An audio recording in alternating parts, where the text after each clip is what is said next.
तो next we are going to discuss is the VSEPR theory. इसके पहले हम लोग लुईस कॉन्सेप्ट पढ़ चुके हैं, जिसमें हमने मॉलिक्यूल्स के या एटम्स के एलिमेंट्स के स्ट्रक्चर्स को ड्रॉ करना सीखा था। बट वो जो लुईस कॉन्सेप्ट है किसी भी मॉलिक्यूल की ज्योमेट्री के बारे में नहीं बताता। अब ज्योमेट्री या शेप के बारे में हमें पता चलता है फ्रॉम द VSEPR थ्योरी, जिसका नाम है valence shell electron pair repulsion theory. This theory was given by Sidgwick and Powell in 1940 और इसके कई सालों के बाद it was further developed by निहॉम एंड जिलेस्पी। अब ये जो थ्योरी है इसके बारे में काफी कुछ आपको इसके नाम से ही समझ में आ जाएगा। तो जैसे यहाँ क्या है, वैलेंस शेल। वैलेंस शेल आपको पता है कोई भी एटम जो है उसके अंदर शेल्स होती हैं, प्लस जो लास्ट वाली शेल होती है उसे हम बोलते हैं वैलेंस शेल। और वैलेंस शेल के ही इलेक्ट्रॉन्स होते हैं जो फर्दर बॉन्डिंग में पार्टिसिपेट करते हैं। अब ये थ्योरी कहती है कि वैलेंस शेल में जो इलेक्ट्रॉन पेयर्स प्रेजेंट हैं, जितने भी इलेक्ट्रॉन पेयर्स होंगे सब नेगेटिवली चार्ज होंगे। इलेक्ट्रॉन्स का चार्ज होता है नेगेटिव। तो जो इलेक्ट्रॉन क्लाउड्स हैं, जो वैलेंस शेल में इलेक्ट्रॉन्स प्रेजेंट है, they all are negatively charge. अब नेगेटिव और नेगेटिव में क्या होगा, रिपल्शन होगा। और इसी रिपल्शन पे बेस्ड होती है मॉलिक्यूल की ज्योमेट्री। अब किसी भी मॉलिक्यूल में क्या होता है, एक सेंट्रल एटम होता है, कुछ एटम्स उसको सराउंड करते हैं। अब उन सबके बीच में रिपल्शन है क्योंकि सभी के पास इलेक्ट्रॉन्स हैं। इसीलिए सेंट्रल के अलावा वो जितने भी एटम्स होते हैं वो बहुत ज्यादा मतलब एक दूसरे को मैक्सिमम डिस्टेंस पर ले जाते हैं, ताकि आपस में जो रिपल्शन है वो मिनिमम हो जाए। जितना कम रिपल्शन होगा उतनी ज्यादा स्टेबिलिटी होगी मॉलिक्यूल की। तो सिर्फ आपको इस थ्योरी का नाम याद रखना है, you know all the concept. तो क्या है, वैलेंस शेल में होते हैं electron pairs.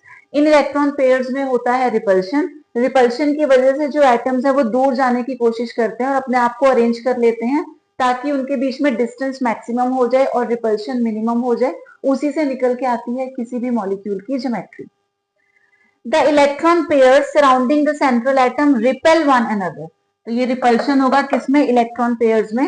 And move so far apart from one another that there are no further repulsions. तो रिपल्शंस को मिनिमाइज करने के लिए वो दूर दूर चले जाते हैं। As a result the molecule has minimum energy and maximum stability. जब दूर जाएंगे रिपल्शन कम होगा, एनर्जी कम होगी, तो उससे स्टेबिलिटी उनकी बढ़ जाएगी। अब डिस्कस कर लेते हैं VSEPR थ्योरी के कुछ postulates. The shape of a molecule depends upon the number of valence shell electron pairs bonded or non-bonded around the central atom. तो जस्ट अभी हमने डिस्कस किया था कि जो वैलेंस शेल होती है, लास्ट शेल के जो इलेक्ट्रॉन्स होते हैं, बस वही पार्टिसिपेट करते हैं बॉन्डिंग में। किसी से भी बॉन्ड बनाना है, रिएक्शन होनी है, तो वैलेंस शेल पार्टिसिपेट करते हैं। और जो ज्योमेट्री होती है, शेप, वो भी उन्हीं पे डिपेंड करती है, चाहे वो बॉन्डेड इलेक्ट्रॉन्स हो या वो नॉन बॉन्डेड। यानी कि इलेक्ट्रॉन्स जो है वो बॉन्डिंग में पार्टिसिपेट करें या लोन पेयर की फॉर्म में प्रेजेंट हो। तो जितने भी ये वैलेंस इलेक्ट्रॉन्स है वही डिसाइड करते हैं मॉलिक्यूल की ज्योमेट्री क्या होगी। Pairs of electrons in the valence shell repel one another, ये भी अभी हमने डिस्कस किया था। तो जितने भी इलेक्ट्रॉन पेयर्स होते हैं वैलेंस शेल में, उन सब में रिपल्शन होता है, because all of them are negative. तो हम बोलते हैं कि their electron clouds are negatively charge. Electron की कोई फिक्स पोजीशन तो नहीं होती, रैंडमली डिस्ट्रीब्यूट होते हैं। तो जो उनके इलेक्ट्रॉन क्लाउड्स हैं वो सारे नेगेटिवली चार्ज है, उनमें रिपल्शन होता है। These pairs of electrons tend to occupy such positions in space that minimize repulsion and thus maximize the distance between them. ये भी हमने डिस्कस किया था कि जो एटम्स हैं वो एक दूसरे को काफी दूर ले जाते हैं, ताकि नेगेटिव नेगेटिव का जो रिपल्शन है वो मिनिमम हो जाए। और जब रिपल्शन मिनिमम होगा तो ऑटोमेटिकली डिस्टेंस क्या होगा, मैक्सिमम होगा उनके बीच का, क्योंकि दूर जाने पर ही रिपल्शन कम होते हैं। Next postulate is the valence shell is taken as a sphere. हमें पता है एटम को हम स्फेरिकल मान के चलते हैं, तो जो वैलेंस शेल होगी उसे भी स्फीयर ही कंसिडर किया जाता है, with the electron pairs localizing on the spherical surface at maximum distance from one another. ये भी हम पढ़ ही रहे हैं कि सब सारे जो इलेक्ट्रॉन्स हैं नेगेटिव हैं, उनमें रिपल्शन है, तो वो कहाँ होते हैं, उस स्फीयर के सरफेस पे मैक्सिमम डिस्टेंस पे प्रेजेंट होते हैं। ऐसा माना जाता है by this VSEPR theory. A multiple bond is treated as if it is a single electron pair. तो मल्टीपल बॉन्ड और सिंगल बॉन्ड को एक ही चीज मान ली जाती है, तो मल्टीपल बॉन्ड में कोई वेरिएशन नहीं है।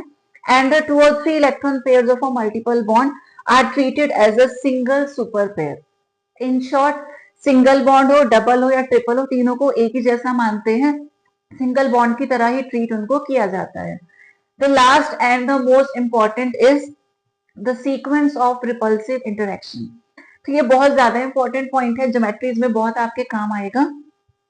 सबसे ज्यादा होता है लोन पेयर रिपल्शन, उससे थोड़ा कम होता है लोन पेयर बॉन्ड पेयर, और लीस्ट होता है बॉन्ड पेयर रिपल्शन। तो आपको पता होगा किसी भी मॉलिक्यूल में, फॉर एग्जाम्पल NH3, यहाँ पर ये 3 बॉन्ड पेयर्स हैं। जो इलेक्ट्रॉन्स बॉन्ड बनाने में पार्टिसिपेट करते हैं उनको हम बॉन्ड पेयर कहते हैं, और जो ऐसे फ्री बच जाते हैं उनको बोला जाता है नॉन बॉन्डिंग या फिर लोन पेयर ऑफ इलेक्ट्रॉन्स। तो अगर ऐसे लोन पेयर्स होते हैं, ये फ्री है, इनके पास कोई काम नहीं है, तो ये क्या करते हैं, रिपल्शन का काम, ये ज्यादा झगड़ा करते हैं। तो जितने भी लोन पेयर्स हैं, क्योंकि वो बॉन्ड में तो यूज हो ही नहीं रहे, वो फ्री बैठे हैं, तो लोन पेयर में रिपल्शन सबसे ज्यादा होता है। वहीं अगर किसी मॉलिक्यूल में एक लोन पेयर है, एक बॉन्ड पेयर है, जैसे ये लोन पेयर हो गया, ये बॉन्ड पेयर हो गया, तो इनके बीच का रिपल्शन होगा। और लीस्ट होता है बिटवीन 2 बॉन्ड पेयर्स। यहाँ ये जो 2 बॉन्ड पेयर्स हैं, इनके बीच का रिपल्शन मिनिमम होगा, क्योंकि ये इलेक्ट्रॉन और ये इलेक्ट्रॉन तो बॉन्ड बनाने में बिजी हो चुके हैं। तो you need to remember this, lone pair sequence सबसे ज्यादा है, and bond pair repulsion is the minimum. अब हम डिस्कस करेंगे about the geometry of molecules on the basis of VSEPR theory.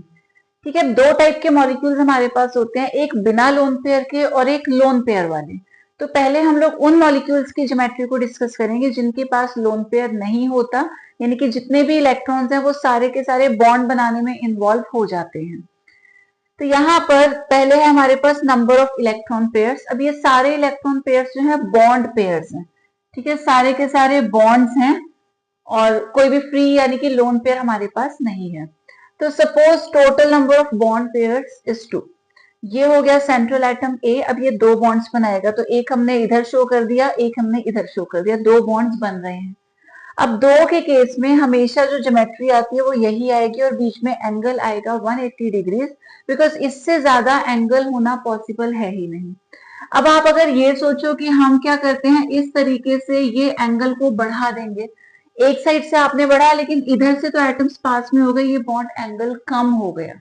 तो मैक्सिमम एंगल जो पॉसिबल है 2 के केस में वो 180 डिग्रीज का ही है। अब VSEPR थ्योरी क्या कहती है, एक सेंट्रल एटम है, उसके आसपास जितने भी एटम्स हैं वो अपने आप को मैक्सिमम डिस्टेंस पे ले जाते हैं ताकि उनका रिपल्शन मिनिमम हो। तो 2 के केस में angle 180 degree is the only possibility. अब इस केस में जो ज्योमेट्री होती है इसको हम लोग बोलते हैं लीनियर। आप लीनियर के पहले 4 लेटर्स को देखो, बना लाइन, तो ये भी एक स्ट्रेट लाइन में ही तो अलाइन है। तो 2 के केस में हमेशा जो ज्योमेट्री आएगी वो होगी लीनियर, विद एग्जांपल BeCl2।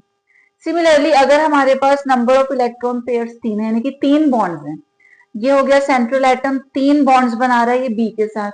अब 3 के केस में जो मैक्सिमम डिस्टेंस पॉसिबल है या मैक्सिमम एंगल पॉसिबल है वो पॉसिबल है एट 120 डिग्रीज। अगर इन तीनों को हम ज्वाइन कर दें, ये जो बी ग्रुप्स बी वाले एटम्स हमने लगाए हैं इनको ज्वाइन कर दें, ट्राइंगल जैसा बन जाएगा। देयरफॉर इस ज्योमेट्री का नाम होता है ट्राइगोनल प्लेनर। इसका एग्जाम्पल है BCl3, क्योंकि टोटल बॉन्ड्स बनने हैं 3, तो ये 3 वाला एग्जाम्पल हमने लिया। तो आप याद रखना, 2 के केस में स्ट्रेट लाइन बनती है, 3 के केस में ट्राइंगल जैसा बनता है, नोन एज ट्राइगोनल प्लेनर। अब बात आती है 4 बॉन्ड पेयर्स की। अगर कोई एलिमेंट 4 बॉन्ड्स बना रहा है तब क्या होगा। अब 4 को सोचते ही हमें एक जो इमेज दिखाई देती है वो स्क्वायर के जैसी है, कि 4 जो एटम्स हैं, 4 जो बॉन्ड्स बन रहे हैं वो स्क्वायर के फॉर्म में अलाइन हो जाएंगे। लेकिन यहाँ एक प्रॉब्लम है, यहाँ जो ये 2 बॉन्ड्स के बीच का एंगल आता है ये 90 डिग्रीज होता है।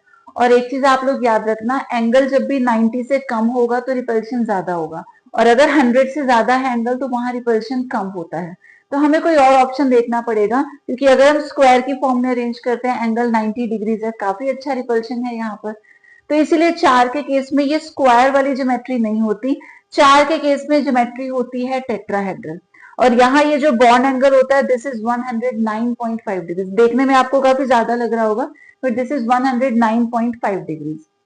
अब थोड़ा इसको समझने की कोशिश करते हैं कि टेट्राहेड्रल ज्योमेट्री है कैसी। सपोज ये सेंट्रल एटम है, इसको हमने सेंटर में रखा, ठीक है, इस तरीके से ये 4 बॉन्ड्स बनाएगा। यहाँ सेंट्रल एटम है, जो मेरा हाथ है, ये बन गए 4 बॉन्ड्स, एक ऊपर चला गया this side and this side. अब ये जो 3 नीचे की तरफ हमको दिख रहे हैं ये एक ट्राइंगल की फॉर्म में अरेंज है, ट्राइंगुलर फॉर्म में, यू कैन सी नीचे वाले 3, और ये ऊपर तो अलग ही जा रहा है। अब ये और ये जो बॉन्ड एंगल है दिस इज मोर देन 100, तो ये होता है 109.5। ठीक, नीचे तो ज्यादा होगा, ये 120 डिग्री के एंगल बन रहा है तो उससे मतलब नहीं है। ये देखो ये आ गया 109.5, तो यहाँ पे जितने भी एटम्स हैं वो मैक्सिमम डिस्टेंस पे हैं, तो उनके बीच का जो रिपल्शन है वो होगा मिनिमम। तो 4 के केस में ज्योमेट्री होगी टेट्राहेड्रल, ना कि स्क्वायर। तो ये टेट्राहेड्रल अरेंजमेंट हमने शो कर दिया। इसका एग्जाम्पल आ गया CH4, क्योंकि हमने लिखा नंबर ऑफ बॉन्ड्स 4 होने चाहिए, तो CH4 is the example. Next अब बात करते हैं 5 बॉन्ड पेयर्स की। तो टोटल नंबर ऑफ बॉन्ड्स जो हैं इलेक्ट्रॉन पेयर्स हैं वो 5 है, यानी कि टोटल 5 बॉन्ड्स बनेंगे।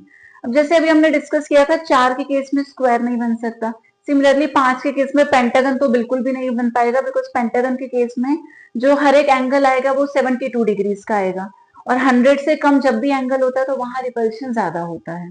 तो यानी कि 5 के केस में पेंटागन तो नहीं बनेगा, देयर इज समथिंग एल्स। अब वो समथिंग एल्स क्या है, आप 5 को 2 पार्ट्स में डिवाइड कर दो, 3 + 2। अब ये जो 3 है ये सेम प्लेन में आएंगे और ये 2 अलग होंगे, तो 2 टाइप के बॉन्ड यहाँ पर बनते हैं। तो जैसे 5 के केस में यहाँ शो किया गया, ए हो गया सेंट्रल एटम। अब 3 तो बॉन्ड्स ऐसे हैं जो ये सेम प्लेन में बनेंगे, ट्राइंगल के फॉर्म में अलाइन होंगे, तो इन 3 ने मिलकर तो बना दिया ट्राइंगल जैसा, तो इसका नाम हो गया ट्राइगोनल। एक चला जाएगा अबव द प्लेन और एक आ जाएगा बिलो द प्लेन।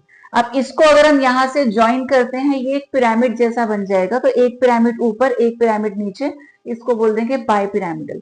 तो 5 के केस में 3 + 2, 3 से बनेगा ट्राइगोनल, 2 से बनेंगे pyramids, so the geometry comes out to be trigonal bipyramidal. उसके बाद एग्जाम्पल लेना है तो एग्जाम्पल है PCl5, क्योंकि 5 बॉन्ड्स चाहिए तो ये 5 बॉन्ड वाला एग्जाम्पल हमारे पास है। अब इसी को थोड़ा सा और अच्छे से समझने की कोशिश करते हैं। तो सपोज यहाँ पे हमारे पास सेंटर में सेंट्रल एटम है ए। अब ये 3 बॉन्ड्स जो बी के साथ बना रहा है, तो सेंटर से एक बॉन्ड यहाँ बना इस कॉर्नर पे, सपोज यहाँ बी रखा हुआ है, दूसरा यहाँ पे बी है तो यहाँ इसका बॉन्ड बन गया, तीसरा अगर इस वाले कॉर्नर पे बी है वर्टेक्स तो इधर एक बॉन्ड बन गया। तो 3 बॉन्ड्स तो ऐसे बनेंगे, ये ऐसे रखे रहेंगे। तो ये सेंट्रल एटम हो गया, एक इधर एक इधर एक इधर, 3 बॉन्ड्स ये बने। एक जाएगा इस तरीके से अबव द प्लेन, या आप ऐसा समझ लो ये above and below the plane इस तरीके से होगा। सेंट्रल एटम यहाँ सेंटर में, 1 2 3 बॉन्ड्स तो सेम प्लेन में बने, एक एटम बी का यहाँ होगा अबव द प्लेन और एक होगा बिलो द प्लेन। तो ये सेंटर में तो ट्राइंगल बना विच इज कॉल्ड ट्राइगोनल। अब ये ऊपर अगर हम इन सबको ज्वाइन कर दें तो एक पिरामिड जैसा बन के आएगा। सिमिलरली नीचे इन सबको ज्वाइन करते हैं, एक पिरामिड यहाँ बनेगा, तो this is what trigonal bi pyramidal geometry. Similarly in case of 6, अब टोटल अगर हमारे पास 6 बॉन्ड्स हैं तो 6 के केस में पास पास तो अगेन अलाइन कर देना, अरेंज कर देना इज नॉट पॉसिबल, क्योंकि उनके बीच में रिपल्शन काफी ज्यादा हो जाएगा। इसीलिए 6 को भी हम डिवाइड कर देते हैं इंटू 4 + 2। तो 6 के 2 टुकड़े किए, 4 + 2 हमने ले लिए। अब जो 4 है ये तो मिलके बनाएंगे एक स्क्वायर के जैसा। ठीक, सेंटर में बन गया स्क्वायर। अब एक रह गया ऊपर एक रह गया नीचे, इनको जब ज्वाइन करेंगे तो ये 2 पिरामिड्स निकल के आएंगे। Therefore the geometry is known as square bipyramidal, या इसको ऑक्टाहेड्रल भी बोल देते हैं। तो ये कॉमन नाम है जो मैक्सिमम जगह आपको दिखाई देगा, बट खुद के समझने के लिए you can remember this square bipyramidal. अब 6 बॉन्ड्स का एग्जाम्पल लेना था तो we have the example SF6। इसको भी थोड़ा और अच्छे से समझने की कोशिश करते हैं। तो लेट्स से यहाँ पे ये मेरे पास सेंट्रल एटम है ए, इसने एक बॉन्ड यहाँ बनाया, एक बॉन्ड इधर बनाया, एक यहाँ बनाया, एक यहाँ बना दिया, 4 बॉन्ड्स तो ये बन गए सेम प्लेन में। ठीक है, इसको हमने ऐसे रख दिया। अब जो बचे 2 वो इस तरीके से हो जाएंगे above and below the plane. तो ये सेंट्रल एटम यहाँ सेंटर में, 4 बॉन्ड्स तो बने, यहाँ पर सबको ज्वाइन करने से एक स्क्वायर वाली ज्योमेट्री हमको मिली। 1 is above the plane, 1 is below the plane, तो ये ज्योमेट्री निकली square bipyramidal, also known as octahedral. तो ये जरूर आपको ध्यान रखना है, 5 और 6 के केस में जरूर इनको डिवाइड कर देना 3 + 2 में और 4 + 2 में। तो ये +2 वाला जो पार्ट है ये 2 पिरामिड्स बनाएगा, जहां 3 है ट्राइंगल, जहां 4 है वहां पे स्क्वायर। तो trigonal bipyramidal and square bipyramidal are the geometries. यहाँ पर एक और बहुत ज्यादा इंपॉर्टेंट पॉइंट है, उसको भी क्लियर कर लेते हैं। यहाँ जो ये 5 बॉन्ड्स है, ये पांचों बॉन्ड्स एक जैसे नहीं है, we have 2 different types of bonds here. ये जो हमने सेम प्लेन में बना रखे हैं 3 बॉन्ड्स, इनको बोलते हैं इक्वेटोरियल। जो सेम प्लेन वाले हैं, जो above and below the plane है, ये होते हैं एक्सियल बॉन्ड्स। तो जो सेम प्लेन में है इक्वेटोरियल, जो above and below the plane हमने अभी दिखाए थे उनको बोलते हैं एक्सियल।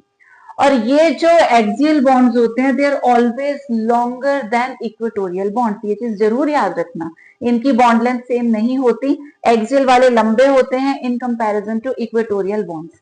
अब इसको समझने की कोशिश करते हैं कि ऐसा क्यों है, बिकॉज बहुत इंपॉर्टेंट ये क्वेश्चन है, कई बार पूछा जाता है। देखो अगर मैं कंपेयर करूं, मैं चेक करूं किसी इक्वेटोरियल को, मान लो ये जो इक्वेटोरियल बॉन्ड है मैं इसको देख रही हूं, तो इसके पास कितने एंगल हैं, इसका एंगल इसके साथ बन रहा है, ये होगा 120 डिग्री ट्राइंगल है, फिर इसका एंगल इधर भी बन रहा है, again this is 120 degree triangle में है, इसका एक एंगल ऊपर है, दिस इज 90, इसका एक एंगल नीचे वाले के साथ बन रहा है, अगेन दिस इज 90। तो जो इक्वेटोरियल वाला बॉन्ड है इसके पास यहाँ 120, यहाँ 120, 100 से ज्यादा में तो रिपल्शन होता ही नहीं है, बस एक यहाँ 90 है, एक यहाँ 90 है, यानी कि यहाँ पे इक्वेटोरियल के पास दो एंगल हैं 90 डिग्री के जहां रिपल्शन होगा। लेकिन अब मैं किसी एक्सियल वाले की बात करूं, मान लो मैं इसकी बात कर रही हूँ, ये जो अबव द प्लेन है, इसने क्या किया, इधर वाले के साथ 90 बनाया, इधर वाले के साथ 90 और इधर वाले के साथ भी 90 डिग्री है, तो एक्सियल वाले के पास तीन एंगल है 90 डिग्री वाले। अब 100 से कम एंगल जब भी होगा वहां रिपल्शन होगा, तो इक्वेटोरियल के पास दो ही एंगल 90 डिग्री के हैं, जबकि एक्सियल के पास तीन एंगल है 90 डिग्री वाले, तो यहाँ ज्यादा रिपल्शन होगा एक्सियल के केस में।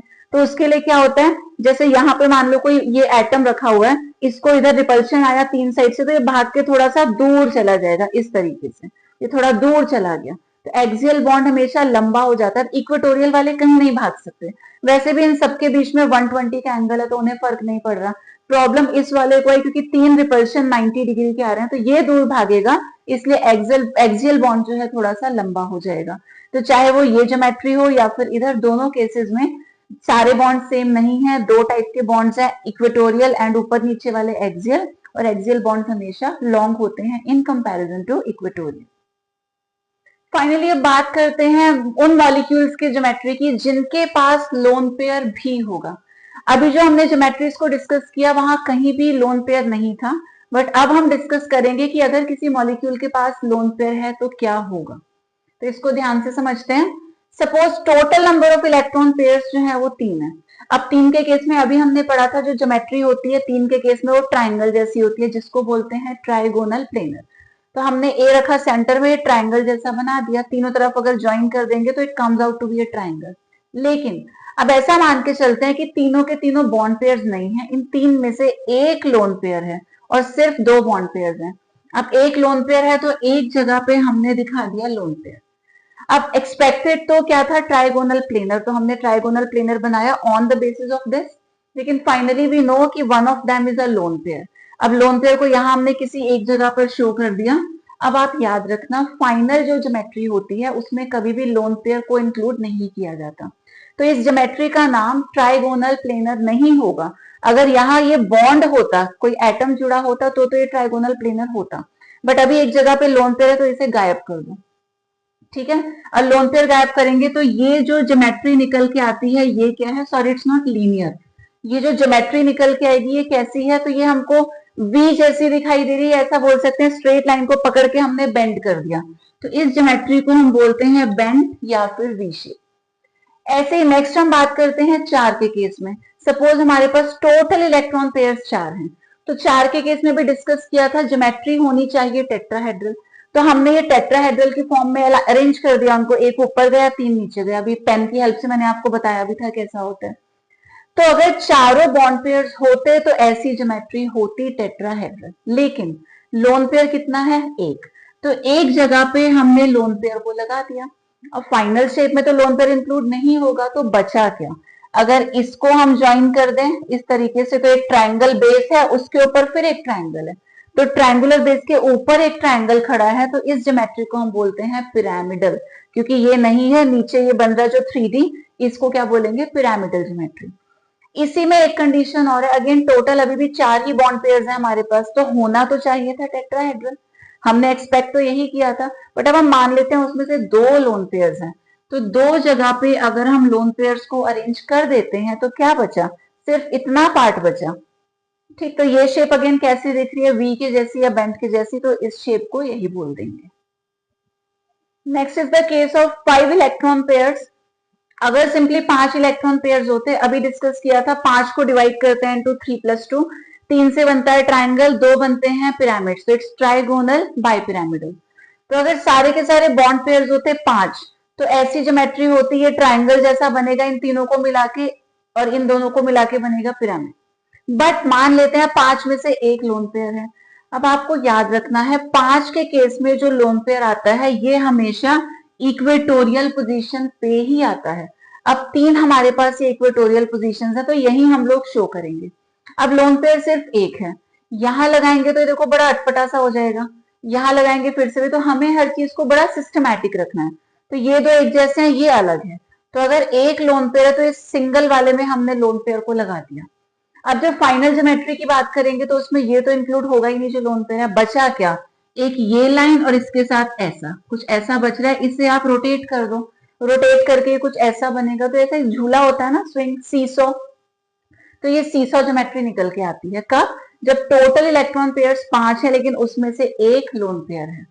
उसी 5 के केस में अगर कोई ऐसा हमारे पास एग्जाम्पल हो जहां 2 लोन पेयर हो, कोई ऐसा मॉलिक्यूल होगा जिसमें 2 लोन पेयर्स हैं, अगेन टोटल क्योंकि 5 हैं, 5 के केस में ज्योमेट्री एक्सपेक्टेड तो यही थी, ट्राइगोनल बाइपिरामिडल, लेकिन अब उसमें से 2 लोन पेयर आ गए, तो 2 कहां पे दिखाएंगे, इस तरफ, सिस्टमैटिक बनाने के लिए 2 आ गए लोन पेयर्स।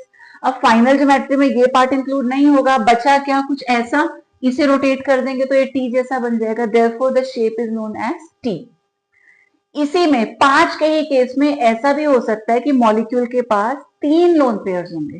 तो अगर 3 लोन पेयर्स हैं, तीनों इक्वेटोरियल पोजीशन पे आ गया लोन पेयर, फाइनल शेप में ये और ये तो इंक्लूड नहीं होगा, बचा क्या, एक straight line, therefore the geometry is known as linear. Finally the last case, जब total number of electron pairs होंगे 6। अब 6 के केस में जो ज्योमेट्री होती है वो 4+2 होती है, यानी कि स्क्वायर बाइपिरामिडल। तो अगर नॉर्मल 6 इलेक्ट्रॉन पेयर्स होते तो ये स्क्वायर बाइपिरामिडल के फॉर्म में हम लोग अरेंज कर देते, बट अगर उसमें से एक लोन पेयर है, तो यहां आपको याद रखना है 6 के केस में जो लोन पेयर होता है वो हमेशा एक्सियल पोजीशन पे आता है। एक्सियल कौन सी है, above and below the plane वाली।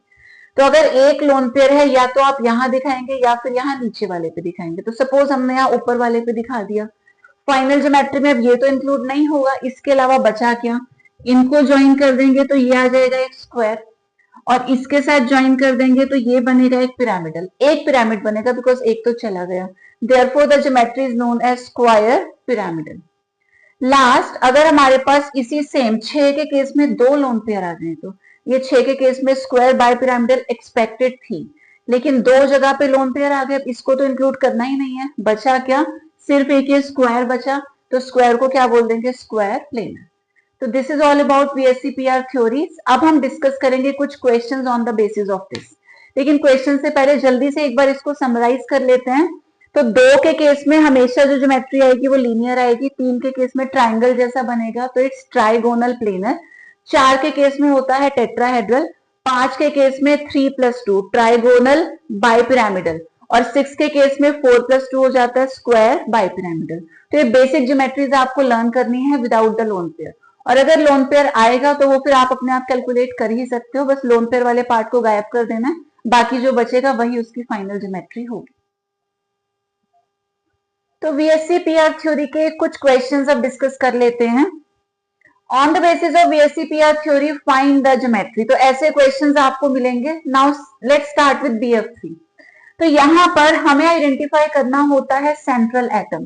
पहले भी आपको कई बार बताया है, एक ट्रिक बताई है, the atom which is less in number होता है सेंट्रल एटम। अब बोरोन सिर्फ एक है, फ्लोरीन यहाँ पर 3 है, तो बोरोन क्योंकि एक है ये हो जाएगा सेंट्रल एटम, इसका लिखेंगे एटॉमिक नंबर 5, ठीक है। बेसिक वाला कॉन्फ़िगरेशन लिखेंगे, तो बेसिक कॉन्फ़िगरेशन होता है 2,3। तो यहां हमें पता चल गया बोरोन के जो वैलेंस इलेक्ट्रॉन्स हैं वो 3 है। अब इसको 2 पार्ट्स में डिवाइड कर लेंगे, हम देखेंगे बोरोन कितने बॉन्ड्स बना रहा है। तो यहाँ पे 3 बॉन्ड्स दिखाई दे रहे हैं, हमने लिख दिया 3 बॉन्ड पेयर्स। अब 3 वैलेंस इलेक्ट्रॉन थे, तीनों यूज हो चुके हैं बॉन्ड बनाने में, लोन पेयर के लिए कुछ भी नहीं बचा, तो will write 0 lone pair. Total electron pairs हमारे पास आ गए 3। अब 3 के केस में जो ज्योमेट्री होती है वो क्या होती है, इफ यू रिमेंबर आपको बताया था 3 है तो ट्राइंगल के फॉर्म में अरेंज कर लेते हैं, तो 1 2 एंड 3, 3 क्लोरीन्स इस तरीके से ट्राइंगल की फॉर्म में आ जाएंगे and the geometry is known as trigonal planar. Next हमारे पास है CH4। यहां पर सेंट्रल एटम होगा कार्बन एटॉमिक नंबर 6 और बेसिक कॉन्फ़िगरेशन हो जाएगा 2,4, यानी कि इसके पास वैलेंस इलेक्ट्रॉन्स है 4। अब उसको अगेन दो पार्ट्स में हमने डिवाइड किया। अब हम देखेंगे कार्बन यहाँ कितने बॉन्ड्स बना रहा है, 4।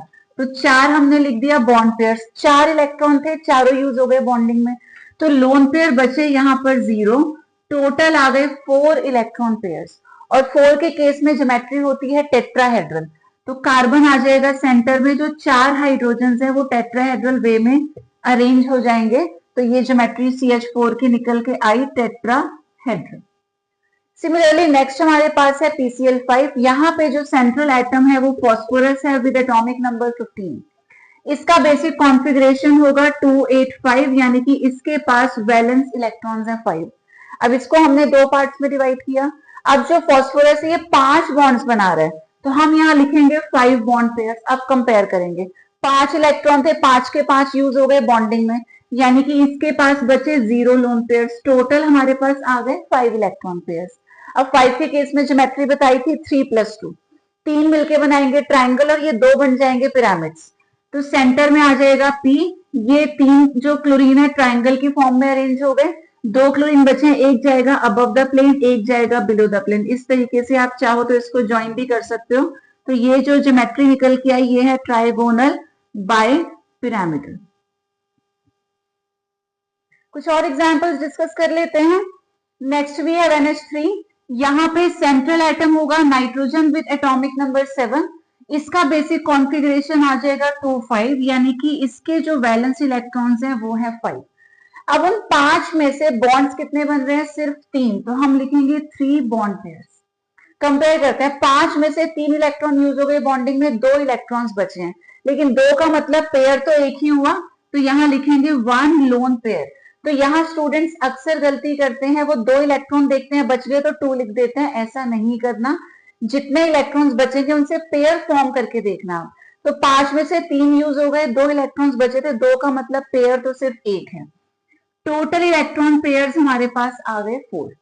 अब 4 के केस में जो एक्सपेक्टेड ज्योमेट्री है वो होती है टेट्राहेड्रल, होनी चाहिए, ठीक है, लेकिन एक जगह पे हमारे पास लोन पेयर है। मान लो यहाँ पर हमने लोन पेयर शो कर दिया, इसके बाद ये जो ज्योमेट्री है ये बची क्या, आप इनको ज्वाइन करके देखो इस तरीके से, तो ये ट्रायंगुलर बेस के ऊपर एक ट्रायंगल खड़ा है, इस ज्योमेट्री को बोलते हैं पिरामिडल। तो यहाँ भी गलती नहीं करनी कि आप सोचो 4 इलेक्ट्रॉन पेयर है उसको टेट्राहेड्रल लिख दो। एक्सपेक्टेड टेट्राहेड्रल है, 4 के केस में टेट्राहेड्रल होनी चाहिए, लेकिन क्योंकि एक जगह लोन पेयर है तो ज्योमेट्री चेंज हो जाएगी, इस लोन पेयर को हम इंक्लूड नहीं करेंगे, जो बचेगा उसके हिसाब से ज्योमेट्री निकल के आएगी।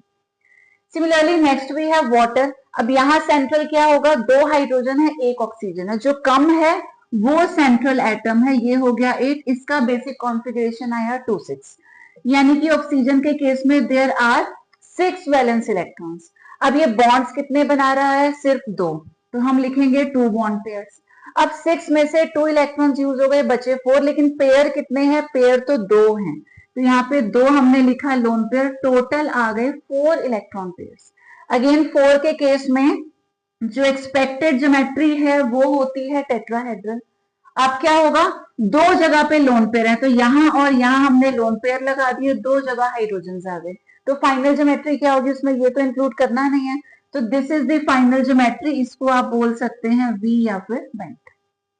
नेक्स्ट हमारे पास है PCl5। यहाँ पे PCl3। यहाँ पर सेंट्रल एटम हो गया P atomic number 15, basic configuration 285, इसके वैलेंस इलेक्ट्रॉन्स होंगे 5। अब ये बॉन्ड्स कितने बना रहा है, 3, तो हमने लिखा 3 बॉन्ड पेयर्स। 5 में से 3 यूज हो गए, बचे 2, 2 का मतलब पेयर सिर्फ एक है, तो हमने लिखा 1 लोन पेयर। टोटल हमारे पास आ गए 4 इलेक्ट्रॉन पेयर्स। अगेन 4 के केस में जो ज्योमेट्री होनी चाहिए वो क्या होनी चाहिए, टेट्राहेड्रल होनी चाहिए, लेकिन एक हमारे पास क्या है, लोन पेयर, एक जगह पे हमने लोन पेयर लगा दिया, ये आ गए 3 क्लोरीन, तो ये जो ज्योमेट्री है this is again pyramidal like NH3। ठीक है, तो ऐसे ही आपको क्वेश्चन सॉल्व करने हैं, एक दो और डिस्कस कर लेते हैं, आपको बिल्कुल अच्छे से समझ में आ जाएगा। The next example is XeF4। अब जिनॉन का एटॉमिक नंबर अगर आपको याद है तो ठीक है, नहीं भी याद तो आप डायरेक्ट इसके वैलेंस इलेक्ट्रॉन्स लिख सकते हैं। Xenon is a noble gas. Noble gas के केस में जो वैलेंस इलेक्ट्रॉन्स होंगे वो 8 होंगे। नाउ आउट ऑफ 8 ये बॉन्ड्स कितने बना रहा है? 4। तो आप लिखेंगे 4 बॉन्ड पेयर्स। बचे कितने? 4 इलेक्ट्रॉन्स, लेकिन पेयर कितने हैं? 2। टोटल आ गए 6 इलेक्ट्रॉन पेयर्स। अब 6 के केस में आपको मैंने बताया था 4 + 2 हो जाता है, 4 बनाते हैं स्क्वायर और ये 2 बनाते हैं पिरामिड्स। तो एक्सपेक्टेड ज्योमेट्री तो क्या है? ये स्क्वायर बाय पिरामिडल, जिसको हम लोग ऑक्टाहेड्रल भी बोलते हैं। लेकिन अभी 2 जगह पे हमारे पास लोन पेयर्स हैं। एक लोन पेयर यहां आ गया, दूसरा लोन पेयर यहां आ गया। आपको बताया भी था कि 6 के केस में जब ये ज्योमेट्री ऑक्टाहेड्रल होती है, लोन पेयर हमेशा एक्सियल पोजीशन पे आते हैं। तो 2 लोन पेयर थे, दोनों एक्सियल पोजीशंस पे हमने दिखाए। अब ज्योमेट्री क्या बची? एक्सपेक्टेड तो ये थी ना स्क्वायर बाय पिरामिडल यानी कि ऑक्टाहेड्रल, लेकिन अब लोन पेयर्स इंक्लूड नहीं होंगे। जो बचा वो ये है। तो ये सिंपली एक स्क्वायर बच रहा है, तो इसको बोलते हैं स्क्वायर प्लेनर, क्योंकि एक ही प्लेन में ये बचा है, पिरामिड्स तो दोनों गायब हो गए। लास्ट क्वेश्चन डिस्कस करते हैं। XeF2 अगेन जिनॉन है, नोबल गैस है, इसके पास वैलेंस इलेक्ट्रॉन्स होंगे 8। अब ये बॉन्ड्स कितने बना रहा है? सिर्फ 2।